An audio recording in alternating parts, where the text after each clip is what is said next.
ሰላም ጤና ይስጥልኝ ወገኖች እንደምን አላችሁ? እስኪ ቀሲስ መንግስቱን የእናቴ ልጅ አድምጠናቸው እንመለስ። እንዴት እንዳላስተዋሉት አልገባኝም።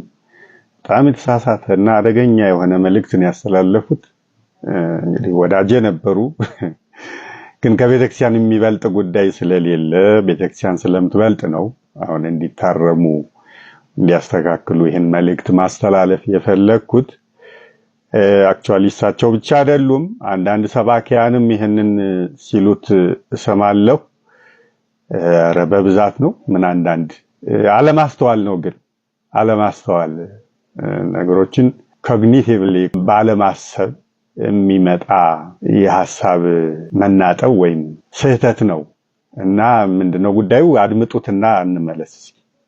ቁጥር 15 ዘዳግም 27 ቁጥር 15 ይቅርታ በእግዚአብሔር ዘንድ የተጠላ የሰራተኛ እጅ ስራ የተቀረጸ ወይም ቀርጾ የተሰራ ምስል ልብ አድርግ ቀርጾ የተሰራ ምስል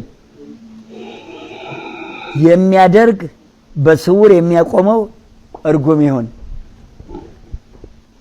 ስለዚህ በጀሶ በወርቅ በፕላስቲክ እንጨት ላይ የሚቀርጹት አሁን መስቀል ላይ አብዛኛው መስቀል ትልልቁ መስቀል ላይ ማን እንደሚሆን ዝም ብሏል። ሁሉም እመቤታችንም አትቀረጽም ችንካሩም አይቀረጽም ምስል ነው ስዕል አይደለም አይቻል። እመቤታችን ተሰቀል ነው ወይስ ጌታ እንደገና ተበልሶ ይሰቀል? ሐረግ ብቻ ነው መስቀሉ ላይ መንበሩ ላይ እንደው ስለ እግዚአብሔር መንበር የሚያሰራ ሰው ካገኘ ምንም አይነት ከሐረግ በስተቀር ምንም አይነት ምስል ላው ላይ እንዳይቀርጹ አራቱ ኪሩብ ብቻ ነው እሱም በቀለም ይወጣል አይቀርጽም አይቻል ምስል ነው እርግማን ነው።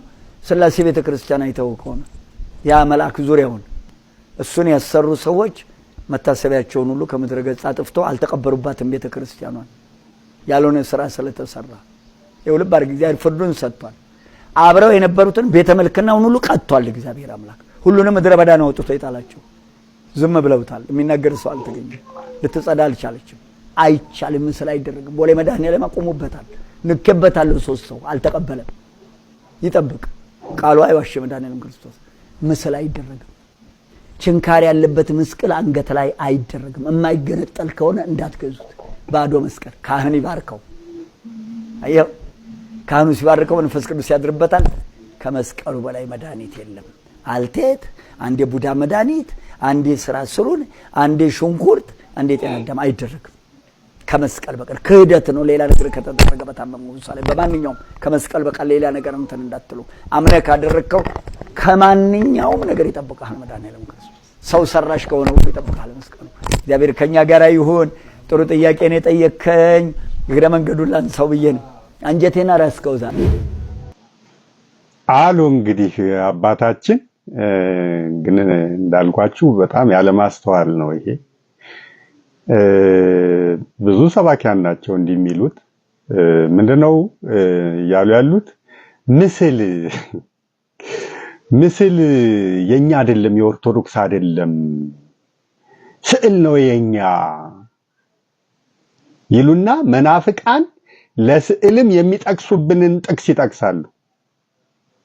ለስዕልም ጠቅሰው የሚገባ አይደለም ለማለት የሚጠቀሙበትን ጥቅስ ነው አሁን አባታችን የጠቀሱት። እንደዛማ ከሆነ እኮ አባታችን የያዙትን መስቀልም እኮ መያዝ አይችሉም ማለት ነው። ቅርጽ ስለሆነ ተቀርጾ የሚወጣ እና ተቀርጾ ምስል ነው የመስቀል ምስል ነው ያዙት። ምስል ማለት ወገኖቼ ትሪ ዳይሜንሽናል የሆነ ማለት ነው። ሶስት አውታረ መጠን ያለው ማለት ነው። አውታረ መጠን ሶስት ማለት በሁሉም ሳይዱ በፊቱም በኋላውም ተቀርጾ የወጣ ማለት ነው። በቃ እንደ ሐውልት ያለ እና እንደ መስቀልም ተቀርጾ የወጣ መስቀል ምስል ማለት የመስቀል ምስል ነው ያዙት አሁን አባታችን በእጃቸው። እና እንዲህ ብለው ካሉ የያዙትን መስቀል መያዝ አይችሉም እኮ አባታችን። ሌላም ብዙ ነገር አለ። ይሄ ለጣዖት የተጠቀሰውን ለነዋየ ቅድሳትም ከተጠቀምንበት ልንይዘው የምንችለው ንዋየ ቅዱስ አይኖረንም። አባታችን ከመስቀሉ ጨምሮ ማለት ነው የያዙትን መስቀል ጨምሮ መያዝ አይችሉም። ምስል ነው የያዙት። መስቀል የመስቀል ምስል ነው። 3 ዳይሜንሽናል ነው ወይም በሁሉም ሳይድ ተቀርጾ የወጣ ነው። የምን ምስል ነው? የመስቀል ምስል ነው። ስለዚህ እሱንም መያዝ አይችሉም ማለት ነው። ጽላትም አይኖረንም። ምክንያቱም ጽላት ላይ ተቀርጾ ነው የሚሰራው። ለምሳሌ የሥላሴ ስዕል ጽላት ላይ የጌታ የስቅለቱ ይደረጋል። እሱ በቀለም አይደለም እኮ የሚሰራው፣ በእጅ ተቀርጾ ነው የሚወጣው። እሱን ሁሉ አይሆንም እያሉ ነው አባታችን። ምን ያህል እንዳላስተዋሉ ልብ ይበሉ። እና ብዙ ነገር ነው የሚነካኩት። ራሱ ታቦቱን መያዝ አይቻልም ማለት እግዚአብሔር ለሙሴ በዘጸአት 25 ላይ ተናግሮ ባስልኤልና ኤልያብ የሰሩት ታቦት ማለት ነው። ታቦት ማለት የጽላቱ ማደሪያ የጽላቱ ማስቀመጫ ማለት ነው። ኪሩቤል፣ እነዚህ ሁለቱ ኪሩቤል ፊት ለፊት እንደሚናተፍ ያውራ ዶሮ ፊት ለፊት እየተያዩ ክንፋቸው የስሬት መክደኛውን ሸፍኖት ከልሎት እንደዚህ ሆነው ኪሩቤል ከተቀጠቀጠ ወርቅ ባስልኤልና ኤልያብ የሰሯቸው ናቸው። አባታችን የሰው እጅ ነው የሰራው። ይሄንን ግን እግዚአብሔር ቅድም የጠቀሱት ጥቅስ ላይ ማለት የፈለገው ይሄንን ስላልሆነ ለጣዖት ስለሆነ የተናገረው ይሄንን እንዲያደርጉ አዘዛቸው። ከዛም በኋላ ሶሎሞንም ታዟል። የኪሩቤልን በኋላ እንመጣበታለን። ኪሩቤልን ቀርጾ ከወይራ እንጨት ቀርጾ ቅድስተ ቅዱሳን ውስጥ እንዲያስቀምጠው ታዞ እግዚአብሔር አዞት አድርጓል። ሙሴም ይሄው ታቦቱን እንደዚህ ካለ ዘጸአት 25 ላይ ታገኙታላችሁ። እንዴት አድርገው መቅረጽ እንዳለባቸው ያዘዘውን እግዚአብሔር ትእዛዝ የሰጠውን ምስል ነው። ከተቀጠቀጠ ወርቅ የተሰሩት ሁለቱ ኪሩቤሎች እኮ ምስል ናቸው። እሱንም አያስፈልግም እያሉ ነው አባታችን። አላግባብ ጥቅሱን ስለተጠቀሙት ለጣዖት የተጠቀሰውን አምጥተው ለንዋየ ቅድሳት ስለተጠቀሙት እሱም አይገባም እያሉ ነው። ልብ ይበሉ። ግን እግዚአብሔር አዞ እንዲያደርጉ ምክንያቱም ያንን የተናገረው ለጣዖት ስለሆነ እና ለአምልኮተ እግዚአብሔር የሚሆነውን ስለማያካትት ነው። እግዚአብሔር ከከለከለ እንግዲህ ይሄንንም አድርጉ ማለት አይኖርበትም ነበር፣ አይልምም ነበር። ግን ያለው እሱ ለጣዖት ስለሆነ እና ለአምልኮተ እግዚአብሔር ስላልሆነ ይሄው አድርጉ ብሎ ሙሴንም ሰሎሞንንም አዞ እንዲያደርጉ አዟቸው አድርገዋል። ለምንድን ነው ይሄን ያደረጉት? እነሱንም እንዲህ አድርጉ ሊል የቻለበት ለአምልኮተ እግዚአብሔር የሚሆነውን የማያካትት ስለሆነ እስኪ የትኛው ነው የሚለውን እንይ እስቲ። እሱ የጠቀሱት ደግሜ ልጥቀስላችሁ። ዘዳግም 27:15 ላይ ነው የጠቀሱት።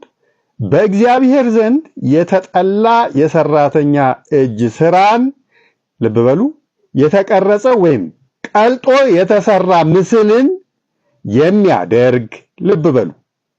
እንግዲህ ባስልኤልና ኤልያብ የሰሩት ከወርቅ ነው። እሱም ያንም የሚያካትት ቢሆን ኖሮ ማለት ነው የኪሩቤልን ታቦቱ ላይ ያሉትን የሁለቱም ኪሩቤሎች ምስል የቀረጹት ከተቀጠቀጠ ወርቅ ነው እና የሰው እጅ ስራም ናቸው። ባስልኤልና ኤልያብ ማለት ጥበበኞች፣ እግዚአብሔር ጥበብን ይሄን እንዲሰሩ ለቤተ መቅደስ አገልግሎት የሚሆኑ ንዋየ ቅድሳት እንዲቀርጹ እንዲሰሩ ጥበብ የሰጣቸው እና ያን እንዲሰሩ ያደረጋቸው ጥበበኞች ናቸው፣ ሰዎች ናቸው። የሰው እጅ ስራ ነው እነሱ የሰሩት ሁሉ ታቦቱን ጨምሮ ከጽላቱ በስተቀር። ጽላቱን እግዚአብሔር ነው ቀርጾ የሰጠው ጽፎ ለሙሴ። ታቦቱን ግን የሰሩት እነዚህ ሁለቱ ጠቢባን ናቸው። ለሱም እንጠቀመዋለን ካሉ ይሄን ጥቅስ እንግዲያውስ ታቦቱም እኮ አይኖርም። ግን እግዚአብሔር አላለም፣ ይሄን አያካትትም። እግዚአብሔር ለንዋየ ቅድሳት ማለቱ ስላልሆነ ነው ያዘዛቸውና እንዲሰሩ ያደረጋቸው። ይሄው እንግዲህ እና በዝውርም የሚያቆመው ሰው ርጉም ይሁን ግልጽ እኮ ነው። በስውር የሚያቆም ጣዖትን ነው ሰው እንጂ ንዋየ ቅድሳትን በስውር የሚያስቀምጥ የለም፣ በስውር የሚያቆም የለም። ለእግዚአብሔር የሚሆነውን ለምን በስውር አያፍርበትማ? መጽሐፍ ቅዱሳዊ ነው፣ እግዚአብሔር ያዘዘው ነው። ጣዖት ሲሆን ግን ሰው ስለሚያፍር ስለሚሸማቀቅ ጣዖት አምላኪ እንዳይባል በስውር ቀርጾ ያስቀምጣል። እሱን ማለቱ እንደሆነ በግልጽ ተናግሯል። በስውር የሚያቆመው ሰው ርጉም ይሁን፣ ህዝቡም ሁሉ መልሰው አሜን ይበሉ አለ። የጠቀሰው ጥቅስ ይሄንን ነው እና በግልጽ ለጣዖት መሆኑን በግልጽ የሚያሳይ የሚገልጥ አስቀድሞ ይሄ ምዕራፍ 27 ላይ ነው። አስቀድሞ ምዕራፍ 4 ላይ ምን ብሏል እግዚአብሔር? ዘዳግም ምዕራፍ 4 ቁጥር 15 እስከ 19 ያለው ባለው ገጸ ንባብ ላይ ግልጽ አድርጎታል። ለጣዖት መሆኑ መድገም ስላላስፈለገው ነው በአጭር ቃል እንዲህ ብሎ የገለጸው። ግን እሱም ጣዖት መሆኑን ምን ብሎ አመልክቷል? በስውር የሚያቆመው ሰው ርጉም ይሁን ብሏል። ጣዖት ነው በስውር የሚቀመጠው፣ በየቤቱ የምታውቁት ነው። ሰው ጨዋ ክርስቲያን መስሎ እግዚአብሔርን የሚያመልክ መስሎ በስውር ግን ጣዖት አስቀምጦ የምታገኙት ጣዖት አምላኪዎች ላይ የምታውቁት ነው። ይሄ የሚታወቅ ነገር ነው እና በስውር የሚያስቀምጠው ብሎ በግልጽ ጣዖት መሆኑን አመልክቶ እያለ ይሄን አላስተዋልም አባታችን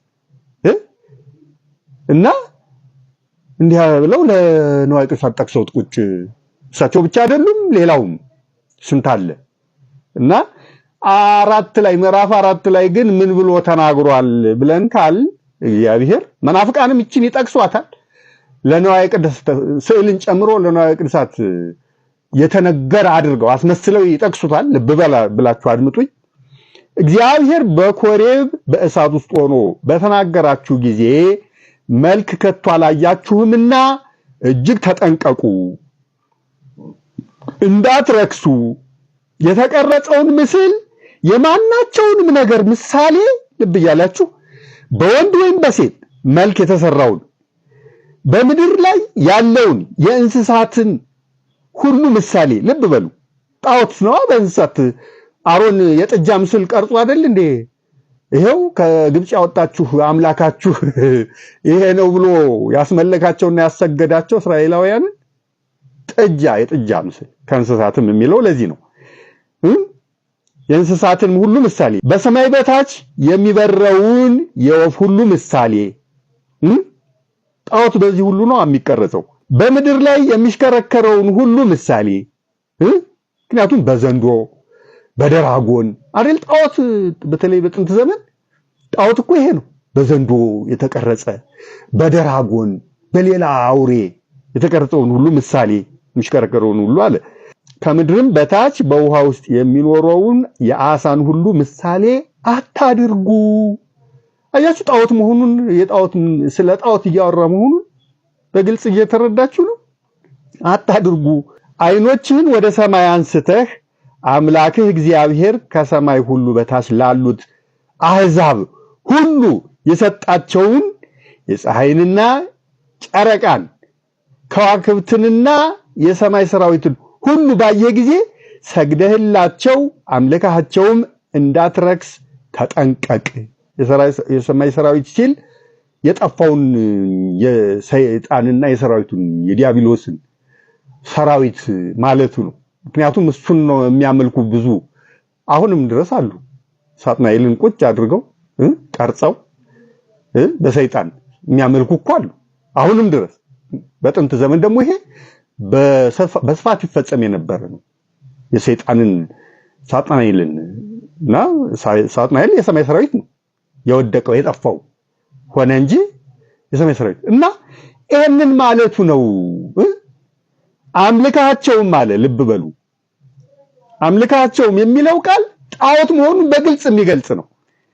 ምክንያቱም ጣዖት ነው አምላክ ተብሎ የሚመለከው በእግዚአብሔር ፋንታ ቦታ ወስዶ የእግዚአብሔርን ቦታ ወስዶ የሚመለከው አምላክ እየተባለ የሚሰገድለት ጣዖት ነው። ማምለክ ማለት ይሄ ነው።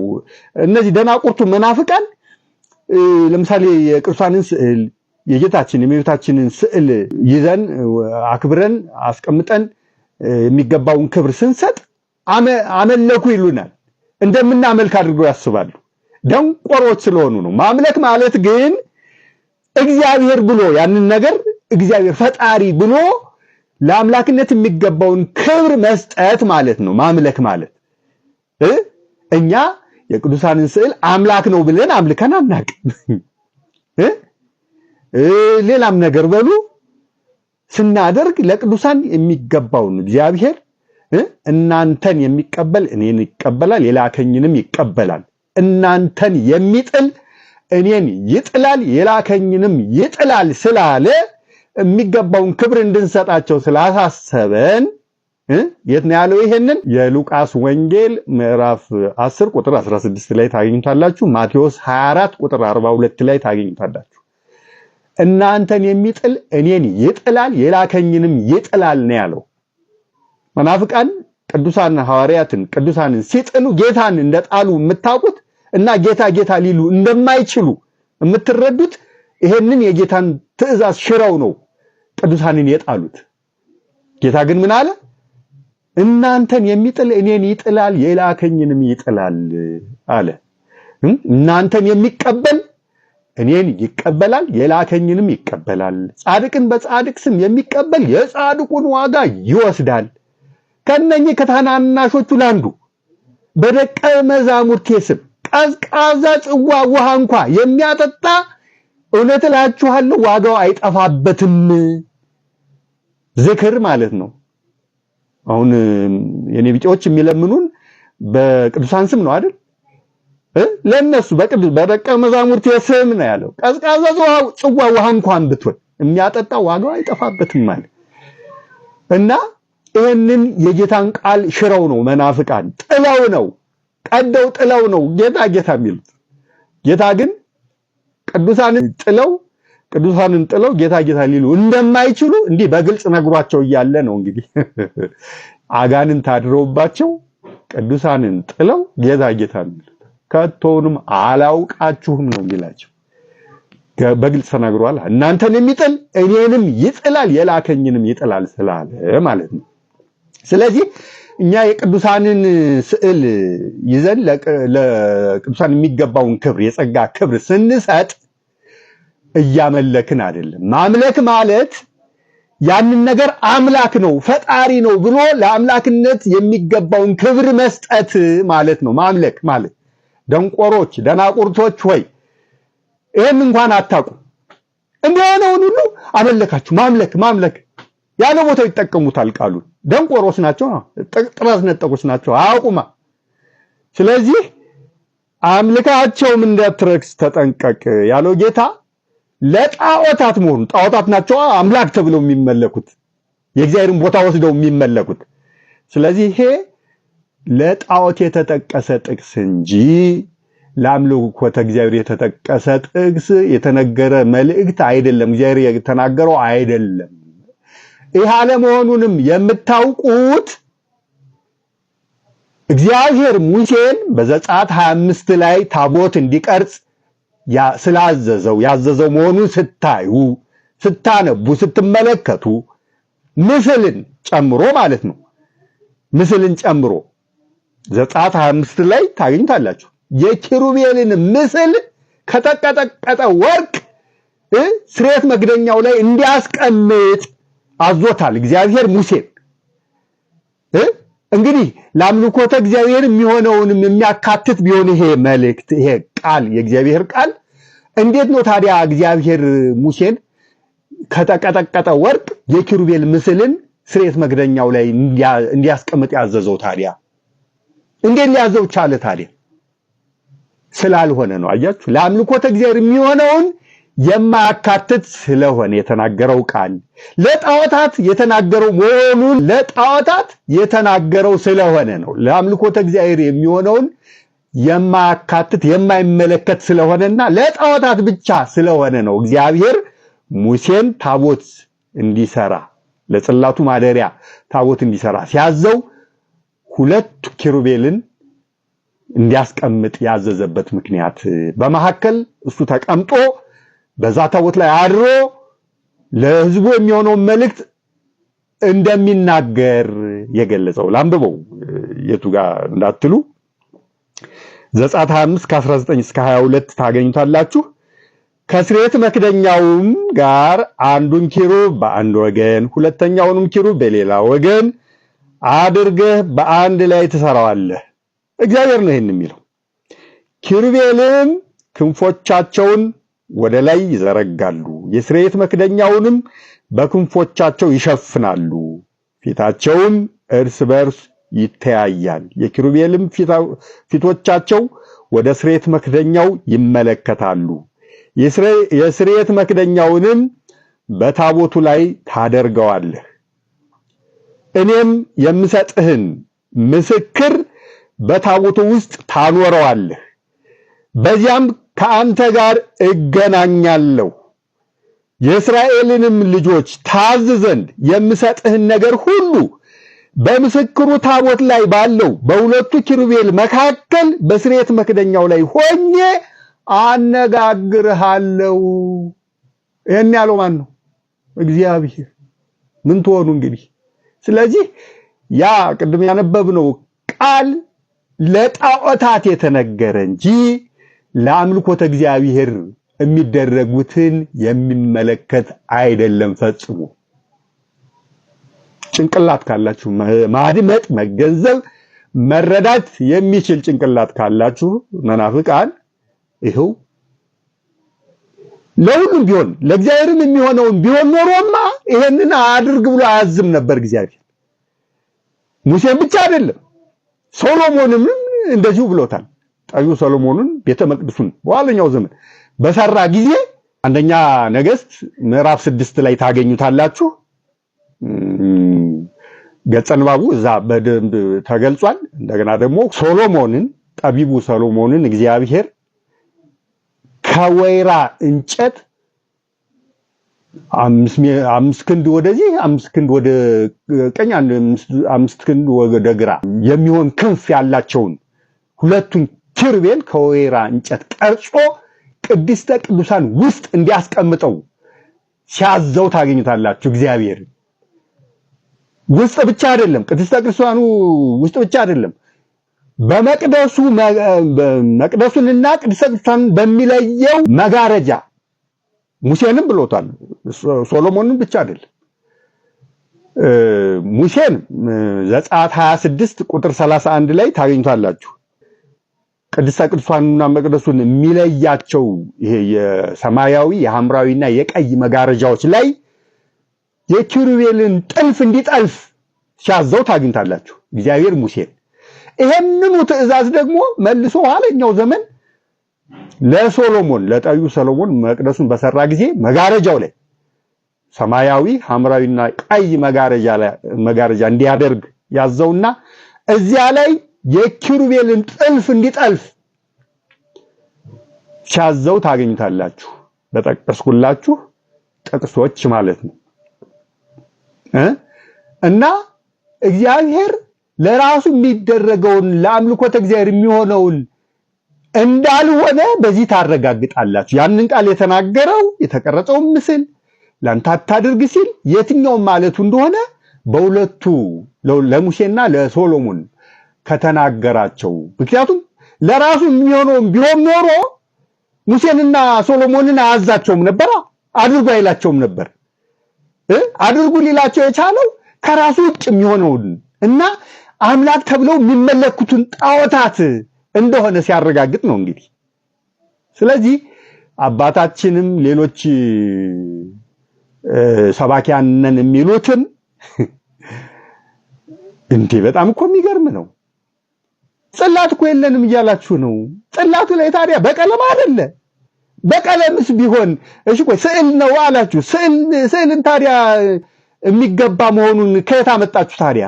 ስዕልን የማይመለከት አድርጋችሁ ልታስቡ እኮ አትችሉም ታዲያ። አይ ምስል የተባለው ሁሉንም ለአምልኮተ እግዚአብሔር የሚሆነውንም ነው ካላችሁ እኮ ስዕልን ታዲያ ከየት አምጥታችሁ ነው ልትጠቀሙ የምትችሉት? የተፈቀደ ነው ልትሉ የቻላችሁት ታዲያ? በጣም እኮ የሚገርም ነው። ስዕልን የሚመለከት ነበር እኮ ታዲያ ይሄ የምትሉት ቃል ለእግዚአብሔርም ለአምልኮተ እግዚአብሔር የሚሆነውንም የሚያካትት ነው ብላችሁ ካሰባችሁ እኮ ስዕልም አይቻልም ነበር እኮ። እንዴት አድርጋችሁ አስባችሁት ነው? እና ምስል አይፈቀድም በኦርቶዶክስ ተዋሕዶ ቤተክርስቲያን የምትሉት ስህተት ነው። ይሄው ታቦቱ የተሰራው ታቦቱ ላይ ስሬት መክደኛው ላይ እንዲቀመጡ ከተቀጠቀጠው ወርቅ ተሰርተው እንዲቀመጡ የተደረጉት ሁለቱ ኪሩቤሎች ምስል ናቸው። የኪሩቤል ምስሎች ናቸው የተቀመጡት። አሁን ድረስ አለ እኮ ይሄ እኛ ነን ያለን። ይሄ ታቦት እኮ በእኛ እጅ ነው ያለው። ዋጋ የለውም እያላችሁ ነው? የት ቦታ ነው ይሄ የተባለው? ዋጋ የሌለው ቢሆን ነው እንዴ እግዚአብሔር ያን ከተናገረ በኋላ ይሄን አድርጉ ብሎ የሚያዘው? እንዴት አይነት አለማስተዋል ነው! ይሄው አሁን ዛሬም ድረስ ጽላት እኮ ሲቀረጽ በቀለም አይደለም በስዕል እኮ አይደለም ጽላቱ ላይ የሚሳለው የሚደረገው ተቀርጾ ነው። ምስል ወጥቶለት ነው የሚደረገው። እና በጣም አለማስተዋል ነው ይሄ፣ በጣም አለማስተዋል ነው። እንደገና ደግሞ ድርሳነ ሚካኤል ላይ እንግዲህ የምታነቡ ይሄን እኮ ድርሳነ ሚካኤልን የሚደግሙ ናቸው እነዚህ ሰዎች ይሄን የሚቃወሙት። ድርሳነ ሚካኤል ሰኔ ላይ የሰኔ ሚካኤል ላይ አፎሚያ የቅዱስ ሚካኤልን ባለቤቷ ከማረፉ በፊት የቅዱስ ሚካኤልን ምስል በእንጨት ቀራጺ ጋር ሄዶ አስቀርጾ በወርቅ አስለብጦ ነው የሰጣትና ያ ተአምር የተደረገው ማለት ነው። ስንት ተአምር የተደረገበት እኮ የቅዱስ ሚካኤል ከእንጨት የተሰራና በወርቅ የተለበጠ ምስል እኮ ነው። ስለዚህ ይሄ ምስል የሚወገዝ የሚኮነን የሚሆነው ለጣዖታት ሲሆን ነው እንጂ ለአምልኮተ እግዚአብሔር ሲሆንማ የተፈቀደ መሆኑን ራሱ እግዚአብሔር ታቦቱ ላይ ስሬት መክደኛው ላይ እንዲቀመጥ ከማዘዙ ሰሎሞንንም በቤተ መቅደስ ላይ ከወይራ እንጨት ሁለት የተቀረጹ የኪሩቤል ምስል ነው የሚለው እዛ ላይ ስታነቡት በጠቀስኩላችሁ ጥቅስ ቀርጸህ አስቀምጥ ካለው መረዳት ትችላላችሁ። አረ ምን አይነት ድንቁርና ነው! በእግዚአብሔር እንደዚህ መረዳት ያቅታል። መናፍቅ ቢለውስ እሺ፣ የኛ ሰዎች እንዴት ይሄን መረዳት ያቅታቸዋል? በግልጽ የተጻፈ የእግዚአብሔር ቃል እያለ በጣም እኮ የሚገርም ነገር ነው። ምን አይነት ድንቁርና ነው! ምን አይነት አለማስተዋል ነው! ጭራሽ እነሱ ስተው ህዝብን ያስታሉ። እና አስተውሉ፣ አይምሮ ይኖራችሁ የምትናገሩትን ወቁ። ቤተክርስቲያንን እኮ ነው እየነቀፋችሁ እየኮነናችሁ ያላችሁት። ቅዱሳን አባቶቻችን ዝም ይሉ ነበር እንዴ? የማይቻል ቢሆን ኖሮ የነቁ ቅዱሳን የሆኑ እንዴት ዝም ይላሉ ብላችሁ እንኳን አታስቡም እንዴ? ይሄ ሲሆን ጽላቱ ላይ ይሄ ሲሆን እንዴት ዝም ይላሉ? መስቀል እንዴት ሊያዝ ይቻላል? እንዴት ነው ይሄን ያህል ማስተዋል የሚከብዳችሁ? የመስቀል ምስል በእጃችሁ ይዛችሁ እየዞራችሁ ምስል አይፈቀድም ትላላችሁ። ምን አይነት ድንቁርና ነው! በጣም እኮ የሚገርም ነገር ነው። ስለዚህ አባታችን የተናገሩት ነገር ይሄ አሁን በተለይ ዘመናዊ ቤተክርስቲያን አሁን እየታነጹ ባሉት አብያተ ክርስቲያናት በሮቹ ላይ የእንጨት በር ይሆንና እንደዚህ ምስል ተቀርጾ የወጣ ምስል ያለው ደስ የሚል የሚያምር የሆነ አሁን እየተሰራ ነው። እሱን ይኮንናሉ። መንበር ላይም ምንም አይነት መንበሩ ላይ አይታችሁ እንደሆነ የሚያምር 24ቱ ካህናተ ሰማይ ያሉበት የሥላሴ ምስል ያለበት የተቀረጸ ያለበት ሲደረግ እያያችሁ ይሄን ሁሉ ይኮንናሉ። ቅድስት ሥላሴን ኮንነዋል። ውጭው ላይ ሐውልት አለ አይደል? መላእክት የሐዋርያት ሐውልት አለ ምስል ማለት ነው። እሱን ያደረጉ ሰዎች ስም አጠራራቸው እንዳይታወቅ አድርጎ እግዚአብሔር አጥፍቷቸዋል፣ ተበቅሏቸዋል ይሉታል። ይገርም። የተበቀላቸው በሌላ ኃጢአታቸው ነው። እዛ ቆሪጥ ላይ የሄዱ ደብረ ዘይት ጃንሆይ ያመልኩ እንደነበር የሚታወቅ ታሪክ ነው። በዚህ ኃጢአታቸው ተቀጡ። ስም አጠራራቸው እንዳይታወቅ አድርጎ አጠፋቸው እንጂ እግዚአብሔር ያን በማድረጋቸው ጨርሶ ሊሆን አይችልም። ሰሎሞንን አዞታል። ቤተ መቅደሱን ሲሰራ ቅድም በገለጽኩላችሁ ጥቅሶች ሄዳችሁ አንብቡት። በውጭና በውስጥ የኪሩቤልን ምስል እንዲያስቀምጥ ቅድስተ ቅዱሳን ውስጥ ብቻ አይደለም ውጭም ቤተ መቅደሱ ውጭ የኪሩቤልን ምስል እንዲያስቀምጥ አዞት አድርጓል ሶሎሞን ጠቢቡ ሶሎሞን። እግዚአብሔር ደስ በተሰኘበት ቤተ መቅደስ በእግዚአብሔር ትእዛዝ እያንዳንዷ ነገር በተሰራው ቤተ መቅደስ ላይ የኪሩቤልን ምስል ውስጥና ውጭ እንዲያስቀምጡሉ አድርጎት አዞት አድርጓል። ስለዚህ ይሄ ክልክል ነው ሊባል አይችልም። እግዚአብሔር የሚጸየፈው ነው ሊባል አይችልም ጨርሶ። በጣም ስህተት ነው። ንስሐ ይግቡበት አባታችን፣ ንስሐ ይግቡበት። በዚህ በጣም ቅስበት ነው ይሄ። እግዚአብሔር በጣም ያዝንቦታል፣ በጣም ይቆጣቦታል። አባታችን የተፈቀደ የተባረከውን ነገር የተኮነነ በዛ በሚዘገንን አይነት አገላለጽ የተከለከለ እንደሆነ አድርገው ሲናገሩ እግዚአብሔር በጣም ያዝናል። አባቴ በጣም ያዝንቦታል። እስከዛሬ ይሄንን አይነት መልእክት እየተናገሩ ላሳቱት ለኮነኑት ቤተክርስቲያንን ለኮነኗት ኃጢአቱ ንስሐ ይግቡ ፈጥነው። አባታችን የትም ምንም አይነት ጥቅስ ሊያመጡልኝ አይችሉም። ለጣዖት የተነገረውን እንዲህ ቅድም እንደጠቀሱት አይነት ጥቅስ ካላመጡ በስተቀር ለአምልኮተ እግዚአብሔር አይሆንም እንዲህ አይነቱ ብለው ሊሉ አይችሉም። ይሄው ድርሳነ ሚካኤልን ጭምር እኮ ጠቀስኩልዎት። የሰኔን ያንብቡ ሳይደግሙ ቀርተው ነው አሁን ድርሳነ ሚካኤልን ስላላስተዋሉት እንጂ በጣም እኮ የሚገርም ነው። ጽላት የለም ሊሉን እኮ ነው። ጽላት ይወገድ ሊሉን እኮ ነው። በዚህ አባባልዎት እያሉ እኮ ነው ያሉት። እና ይሄ ንስሐ አያስገባም። ፈጥነው ንስሐ ይግቡ በእውነት። እና ፈጽሞ የተከለከለ አይደለም።